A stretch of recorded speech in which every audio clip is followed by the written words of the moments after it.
Hello, ഇന്ന് നമുക്കൊരു lipstick hack ചെയ്താലോ? എന്താണ് ഹാക്ക് എന്നൊക്കെ ഞാൻ വഴിയേ പറയാം. അപ്പോൾ ഫസ്റ്റ് ഞാൻ ലിപ്സ്റ്റിക് എടുത്ത് ചുണ്ടിലേക്ക് ഇട്ട് കൊടുക്കാൻ പോവാണ്. ഞാൻ എടുത്തേക്കുന്ന ലിപ്സ്റ്റിക് ഡാസ്ലറിൻ്റെ ഏത് ഷെയ്ഡാണെന്ന് എനിക്കറിയത്തില്ല. ആ ഷെയ്ഡൊക്കെ മാഞ്ഞു പോയി. നല്ലൊരു ഷെയ്ഡാണ് കേട്ടോ. അപ്പോൾ ഞാൻ ചുണ്ടിലേക്ക് ഇട്ട് കൊടുത്തിട്ടുണ്ട്. ഇതിനി നമുക്ക് കയ്യിലേക്ക് ട്രാൻസ്ഫർ ആവുമെന്ന് നോക്കാം. ഞാൻ കയ്യിൽ തേച്ചപ്പോഴത്തേക്കിനും കയ്യിൽ നന്നായിട്ട് ട്രാൻസ്ഫർ ആയായിരുന്നു. ഈ ഒരു വീഡിയോ കണ്ടതിൻ്റെ ആ ഒരു ഭാഗമായിട്ടാണ് ഞാൻ ഈ ഒരു ഹാക്ക് ചെയ്യാമെന്ന് വിചാരിച്ചത്. ഇതിൽ പറയുന്നത് വെള്ളത്തിൽ അങ്ങനെ മുക്കിയിട്ട് നമ്മൾ ചുണ്ടിൽ തേക്കുകയാണെന്നുണ്ടെങ്കിൽ നമുക്ക് ആ ഒരു ലിപ്സ്റ്റിക്ക് ട്രാൻസ്ഫർ ആവത്തില്ലെന്നാണ്. ഈ ഒരു ഹാക്ക് വർക്കിംഗ് ആവും എന്നുള്ളൊരു പ്രതീക്ഷയിൽ ഞാൻ ചുണ്ടിൽ തേച്ച് കൊടുക്കുന്നുണ്ട്. വർക്കിംഗ് ആവോ ഇല്ലയെന്നൊന്നും എനിക്കറിയത്തില്ല. അപ്പം ഞാൻ ചുണ്ടിൽ ഫുള്ളായിട്ട് തേച്ച് കൊടുക്കുന്നുണ്ട്. എൻ്റെ പ്രതീക്ഷ എന്നെ രക്ഷിക്കുമെന്ന് ഞാൻ വിശ്വസിക്കുന്നു. അങ്ങനെ ചുണ്ടിൽ ഫുള്ളായിട്ട് തേച്ച് കൊടുത്തു കഴിഞ്ഞു. ഇനി നമുക്ക് ടെസ്റ്റ് ചെയ്യാം.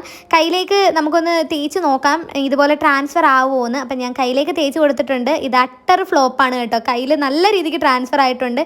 ഇത് വർക്കിംഗ് അല്ല. അപ്പോൾ എല്ലാവർക്കും വീഡിയോ ഇഷ്ടമായെന്ന് വിശ്വസിക്കുന്നു. Bye bye.